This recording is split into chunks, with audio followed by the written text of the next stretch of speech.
Assalomu alaykum, hurmatli obunachilar.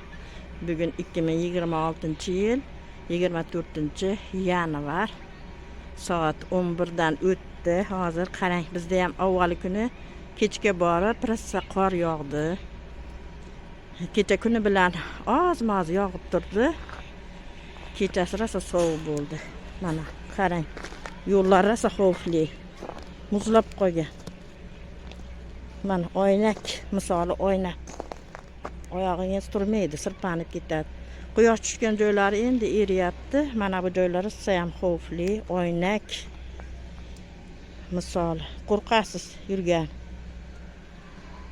Bir 5-7 santimetr atrofida qor yog'ibdi. Hamma joy sirpanchiq. Lekin bolalarga mazza, o'ynashyapti, jonlari kirib. O'zimcha aylangani chiqqanim, lekin yurgani qo'rqyapman. Mana bunday chekkalardan yurib ketyapman. Mana bu joyda yurish rosa qiyin, sirpanib ketasiz. Bolalar mazza qilib o'ynashyapti, lekin bolalarni joni kirdi. Kattalar qo'rqamiz bunaqa joyda yurgan. Mana bu joylar ham oyna deysiz, misoli oyna. Yaraqlaydi, oyog'ingiz o'rnamaydi. Assalomu alaykum, yana bir bor hurmatli obunachilar. Tashqaridan uyga kirib oldim. O'zimcha aylanib, tepadan aylanib kelmoqchi edim yurib. Yo'q, men aytgan sharoit bo'lmadi. Chunki hamma joylar muzlama bo'lib, yurish juda ham xavfli bo'lib qoldi. Endi bolalar yurishibdi, bizga xavfli, yosh kattalar qo'rqasiz, unaqa sirpanchiq joyda yurish qiyin. Qaytib kirdim uyga. Sho'rva solib qo'ydim. Sho'rvamiz sekin pishyapti.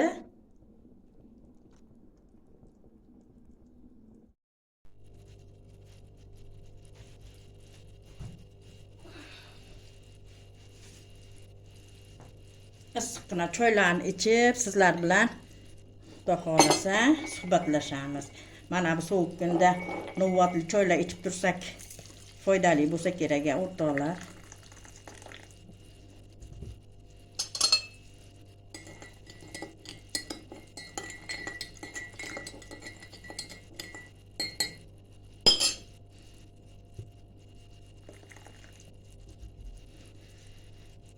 Hurmatli obunachilar, bugungi roliklarimga rosa kommentariyalar kelibdi. Rahmat, hammalaringizdan xursandman. Barchangizdan Alloh rozi bo'lsin. Juda ham xursand bo'ldim. Meni qo'llab-quvvatlab turganingiz uchun, kommentariyalar yozayotganingiz uchun, layklar bosayotganingiz uchun juda ham sizdan minnatdorman. Rahmat. Tanjonlaringiz sog' bo'lsin. Keyin kommentariyalarni o'qib, ba'zida shu kommentariyalarga javob berib qo'ysam bo'lar ekan degan fikr uyg'onib qoladi-da. Bugun shunday qilmoqchiman, chunki yozib sizga tushuntirish juda qiyin. Shuning uchun og'zaki tushuntirib qo'ymoqchiman. Bir qizimiz andijonlik, adashmasam Sharifaxon ekan ismlari. Begona gulingizni parvarish haqida so'ragan edim. Javob bermadingiz deb xafa bo'lishibdi. Xafa bo'lmang. Singiljonimmisiz, qizimmisiz? Men albatta so'raganlarni savollarini bee'tibor qoldirmayman. Albatta kommentariy iloji bo'lsa kommentariyada yozaman. Iloji bo'lmay qolsa og'zaki mana bunday savol javob orqali javob berib qo'yaman. Bo'lmasa o'sha roligimda javob berib qo'yaman. Balki siz o'sha roligimni kuzatmagandirsiz. Men endi juda mutaxassis gulchi emasman. Men ham qiziqib o'sha uyimizda tuvaklarda gul o'stiraman. Yozda ko'paytirib olaman. Qishga kelganda, endi qishda o'zingiz bilasiz, gullarni issiq joylarga joylash kerak. Buning uchun sharoit qishda kamroq bo'ladi. Masalan, meni oynalarimga ko'proq quyosh tushadigan oynam kam. Salqin tarafda, quyosh tushmaydigan tarafda oynalarim meni asosan. Mana begona gulimni nima bu yil uyga olib kirib qo'yganimizdan keyin mana shu kuzda, kech kuzda olib kirdik uyga. Oradan qanchadir vaqt o'tgandan keyin barglarini to'kishni boshladi-da. O'tgan yili juda ham chiroyli bo'lib, gullari osilib chiroyli bo'lib gullab turgan edi. Bu yil unaqa bo'lmadi. Gullamadi ham, barglarini to'kib yubordi. Keyin men biladiganlardan so'rab, shunaqa barglarini to'kib yuboryapti desam, begona guli juda ham quyoshni yaxshi ko'radi. Quyosh tushadigan joyga qo'yishingiz kerak. Albatta yaxshi joyga qo'ysangiz o'ziga ketadi tezda deyishgan edi. Joyini almashtirib qo'ydim, ammo ancha o'ziga kelib qolgandi. Endi men hozir qishloqda emas, shahardaman. Hozir shaharga kelganimga ham 12 kun bo'libdi. O'sha kelishimdan avval hamma gullarimni sug'orib kelganman. Endi xudo xolasa 1-2 kunda uyga qaytsam, hovliga qaytsam, gullarga yana qarayman. Endi begona gulini men ham o'sha o'zim bilganimcha parvarish qilaman. O'sha bahorda tuproqlarini almashtirganman. Ichiga o'sha tuproqlarni ichiga nima har xil qum aralashtirganman, oddiy tuproq, keyin biogomos, keyin torf, yana o'sha gullarga beradigan ozuqalarga aralashtirib qaytadan o'tkazganman-da tuvakka. Endi xudo xolasa bahorda yana almashtirmoqchiman. Tanasi juda ham katta bo'lib ketgan. Bahorga chiqib, xudo xolasa tanasini qisqartirib, boshqa tuvaklarga ham olib qo'ymoqchiman.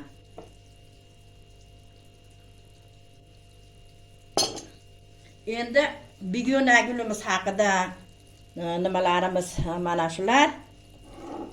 Yana nima demoqchiman? O'tgan safar roligimda endi domda nima ham ish bo'lardi degan edim. Ba'zida oddiy gaplarni gapirishga ham o'ylanib qolaman. Gapiraman, endi o'zimdan chiqib kelib turib gapiraman. Keyin mana shu oddiygina hech qanday bir nimasi yo'q gaplarga ajoyib bir kommentariyalar keladi-da. Keyin hayron qolaman, hamma o'z qarichi bilan o'lcharkanda demak degan fikr keladi-da o'rtoqlar. Bir qizimiz, obunachi qizimiz, endi yosh ekanlar, menimcha hali yosh ular, qizim bo'lsalar kerak. Domda nima ish bor debsiz. Men nima debdilar? Xullas kalom. Anchagina ishonavering. Hozir sizga ko'rsatsam. Mana shuncha kommentariya yozibdilar. Mana shuncha, hozir qo'lim bilan ko'rsam, ko'pda xullas kalom. Rosa kommentariya yozibdilar. Endi bilmadim, mendan xafa bo'lgandek bo'ptilarmi yo to'g'ri qabul qildilarmi, uni tushunmadim. Lotin tilida yozishgan ekan. Men lotin tilini chala o'qiy olaman, lekin unchalik yaxshi o'qiy olmayman. Endi tushunganimcha tushundim o'qib. Endi qizim, siz hozir mehnat qilayotgan yoshdasiz. Biz ham mana shu yoshdan o'tganmiz. Men sizga o'sha bolalikdagi hikoyalarimni aytib beraymi? Men qishloqda katta bo'lganman. Qishloqning farzandiman. Men qishloqda tug'ilganimdan, qishloqda katta bo'lib ulg'ayganimdan, qishloqda yashaganimdan hech qachon or qilmayman, xafa ham bo'lmayman. Men juda ham xursandman, Allohga shukr. Havolari toza, bahavo, qishloqda katta bo'lib ulg'ayganman. Mana yoshligimizda mol boqar edik o'rtoqlar, biz kichkinaligimizda. O'sha paytda mana hozir biz nabiralarni, farzandlarimizni o'qi deymiz, iloji bo'lsa o'sha oiladagi ishlardan ozod qilib qo'yamiz. Shuni imkoniyatini farzandlarga, nabiralarga yaratib beramiz-da. Mana shu ishni qilmasang ham mayliga, sen faqat o'qisang bo'ldi, o'qish bilan shug'ullansang bo'ldi deb imkoniyat yaratib beramiz. Endi bizning paytimiz boshqacharoq paytga to'g'ri kelgan. Albatta ota-onalarimiz o'qinglar, yaxshi o'qinglar deb turishar edi. Lekin hozirgidaqa sharoit yo'q edi u paytda. Hurmatli singiljonlar, meni gaplarimni to'g'ri qabul qilasizlar degan umiddaman. Hamma zamonda o'ziga yarasha talablari bo'lgandek, bizni ham zamonimizni o'ziga yarasha talablari bor edi.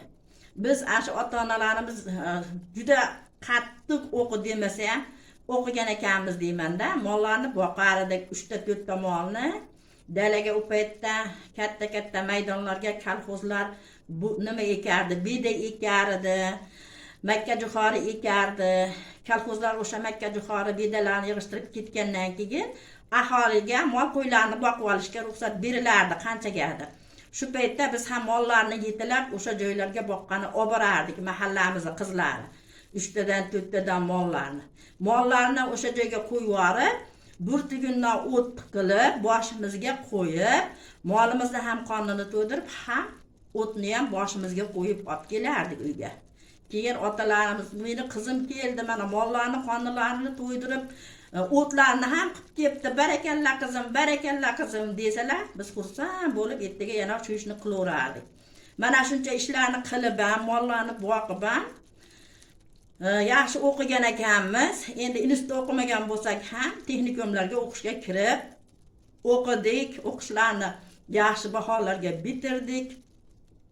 Xullas kalom, o'qishlarni bitirib kelgandan keyin meni turmushga berishdi. Men tushgan oila katta oila edi. Ko'pchilik edi. 8 ta o'g'il, 2 ta qiz. Eng katta opalari turmushga chiqib ketgan. Undan keyingi farzand meni xo'jayinim edilar. Men eng katta kelin bo'lib tushganman o'sha xonadonga. Ishonasizmi? Shu onam aytardilar-da, uydagi hamma ishlarni bajara olardim o'sha turmushga chiqmasdan, o'qishga kirmasdan oldin 8-chi, 9-chi, 10-chi sinflarda o'qigan paytlarimda bemalol non yopa olardim, ovqatlarni qila olardim, hamma ovqatlarni. Xullas kalom, qishloq sharoitida nima ishki bo'lsa, hammasini uddasidan chiqardim. Faqat bitta ishni uddasidan chiqmas edim. Nimani desangiz, sigir sog'ishni bilmas edim. Nimagadir xohlamas edim. To'g'risida hamma ishni qilardim, e'tirozsiz. Lekin sigir sog'ishga kelganda men e'tiroz bildirardim. Ona, qo'ying shu sigirni, men sog'mayin derdim.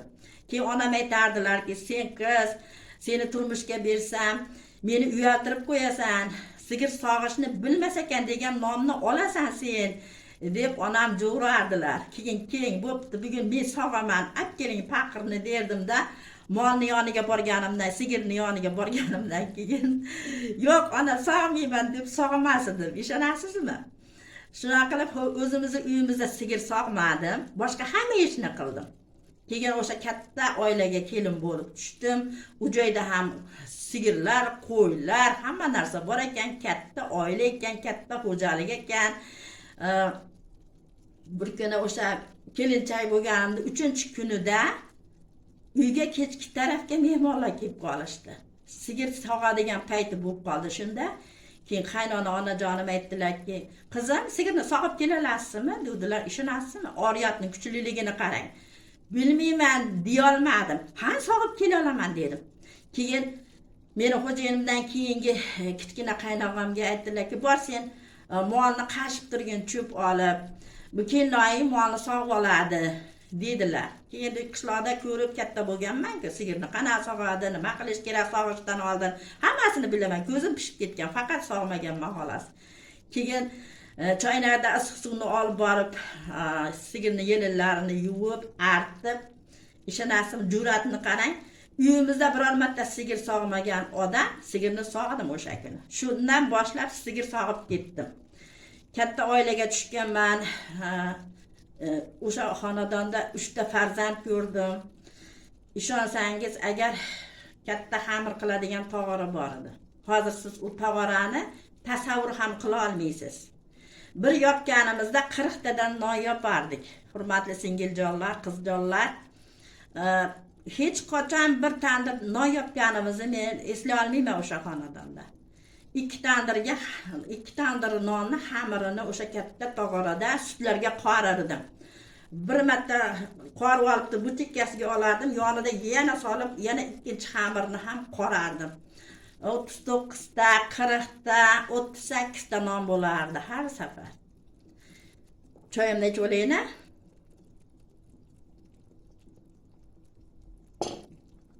Keyin ashna qilib nonlarni yopar edik. Hurmatli singiljonlar, 3 ta farzand ko'rdim, 2 tasi o'g'il kattalari, kichkinasi qiz bo'ldi. 27 yoshimda qiz ko'rdim. Aşı qiz ko'rgan paytimda mendan keyin yana bitta kelin oldik. Endi oila juda katta. Biznikida boshqa qilib qo'yishga sharoit bor edi. Bizni uyimiz sal nariroqda edi. Keyin qaynona oyijonim bir kuni narsalarni olib chiqdi-da, meni hech qachon Mavluda demasdilar. Mavludaxon deb aytardilar, sizlardilar. Qizim, endi xafa bo'lmaysiz. Bugundan boshlab endi sizlarni boshqa qilib qo'yamiz deb narsalarni tashlab chiqib ketdilar. Ishonasizmi? Men rosa xafa bo'ldim. Hech narsa demadim. Nimaga? Bujon nima uchun desam, ha endi mana o'siningiz keldi. Siz ham o'zingiz nimangizni, qozoningizni qaynataverasiz. O'siningiz ag'da qaynatadilar deb shunaqa dedilar. Indamay qoldimda, chiqib ketganlardan keyin yig'lab o'tirdim. Keyin ovqat qilishga ham qo'lim bormadi, yig'lab o'tirsam xo'jayinim keldilar. Keyin nima yig'lab o'tiribsan dedilar. Mashnaqa bizni uyimizni boshqa qilib qo'ydilar dedim. Desam, ha mayli bo'pti-da, xafa bo'lma.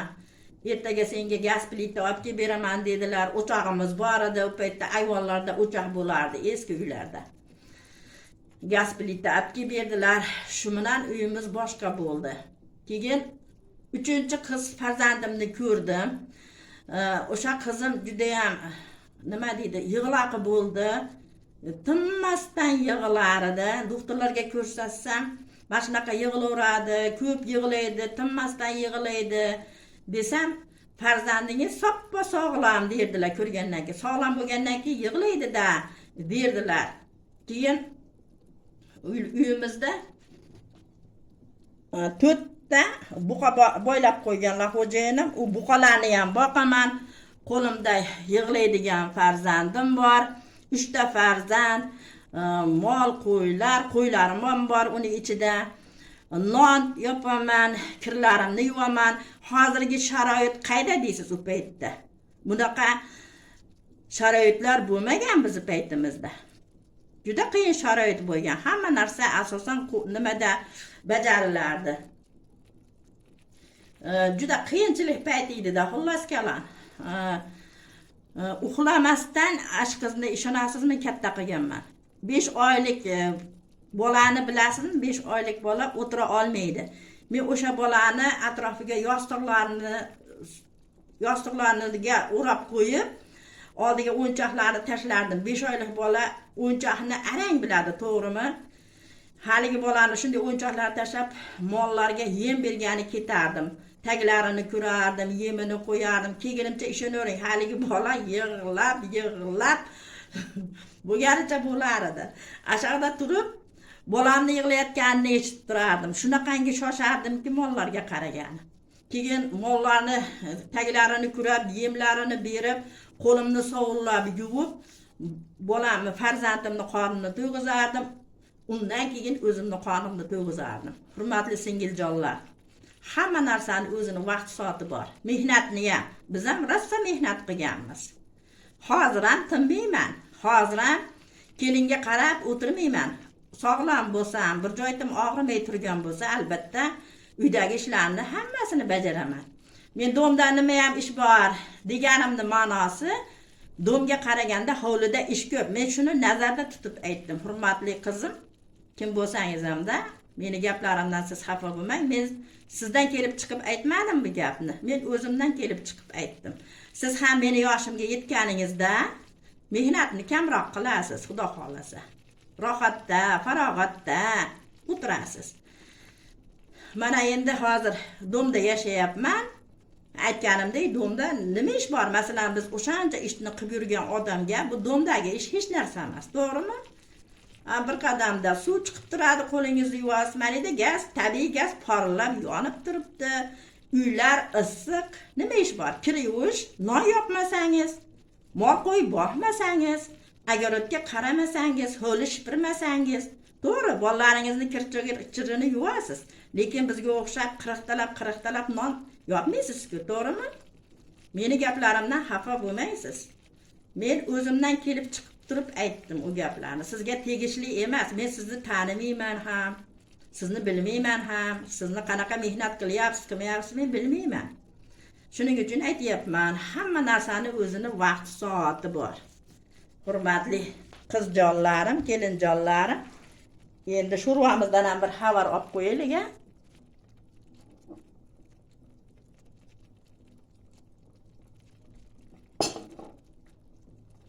Sho'rvamiz juda chiroyli bo'lib, mana qaynayapti.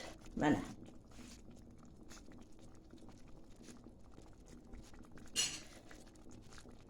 Mana shunaqa gaplar.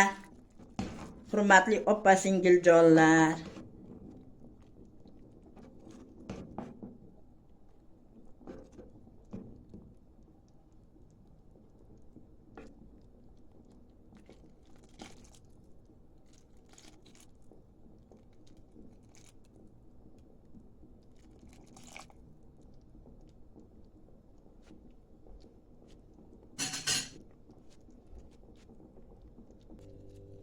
Mana shunaqa hurmatli opa-singillar, bugungi hikoyalarimiz mana shulardan iborat. Nima deydi? Yoshligimdagi, bolaligimdagi ozgina nimalardan, xotiralarimdan sizlarga ham so'zlab berdim-da. Endi ana bu singlim xafa bo'lganlari uchun. Mendan xafa bo'lmang singiljon. Men sizni tanimasam, ko'rmasam, bilmasam sizni, men o'zimni hayotimdan kelib chiqib gapirdim. Mehnatdan qochmaganman. Hech qachon mehnat qilmayman deb bo'yin tovlamaganman. Qo'limdan kelganki ish bo'lsa qilganman. Halol. Nima deydi? Halol, pok. Birovni aldamasdan, to'g'ri yurib, to'g'ri so'zlasangiz, inshaalloh hayotingiz albatta Xudo xohlasa yaxshi bo'lar ekan. Bugun juda ko'p gapirib yubordim. Agar qalbingizga qattiqroq tegib ketgan bo'lsa, sizlardan uzr so'rayman. Endi ko'nglimdagi gaplarimni sizlar bilan nima deydi? Gaplashdimda, hurmatli obunachilar. Keyin bitta kechagi roligimga ismaloqli yubkalar tayyorlagan roligimga bir qozoq do'stimizmi, qozoq dugonamizmi, qirg'iz dugonamizmi bilmayman. Lotinchada o'sha qirg'izchalabmi, qozoqchalabmi yozibdilar. Mana shuncha hozir qo'lim bilan ko'rsataymi? Mana shuncha ko'pgina kommentariy yozishibdi-da. Endi tushunishim bo'yicha endi ozmoz tushundim, hammasini tushuna olmadim, chunki o'zlarining tillarida yozishgan. Nima deyishibdi? Xullas kalom, meni ishlarim ma'qul kelibdi ularga. Pokiza ekansiz, hamma narsalaringizni toza tutar ekansiz deb yozibdi. Shu joylariga tushundim, ammo juda ham ko'p yozganlar. Rahmat. Tanjoningiz sog' bo'lsin. Hozir ismlarini unutib qo'ydim. Ismlarini ham aytganimda yaxshi bo'lar edi. Ijobiy kommentariy yozibdilar. Xullas kalom, anchagina juda ko'p yozibdilar. Tanjonlari sog' bo'lsin, umrlari uzoq bo'lsin. Rahmat. Xullas kalom, bugungi nimalarimiz mana shulardan iborat. Nima deydi? Suhbatimiz o'rtoqlar. Hayot shunaqa, hayot harakatdan iborat deb bekorga aytishmagan. Sog'lom bo'lsak, Xudo xolasa, harakatdamiz, harakatdan to'xtamaylik. Allohim tanjonimizni sog' qilsin, umrimizni barakotli qilsin. Hamisha to'g'ri yurib, to'g'ri so'zlaylik. Sog' bo'linglar, salomat bo'linglar. Yanagi efirgacha omon bo'linglar. Fikr mulohazalaringizni kutaman. Meni so'zlarimga nima deysiz? Qanday qaraysiz? Nima deb fikr bildirasiz? Fikr mulohazalaringizni albatta qoldiring. Like bosib qo'ying.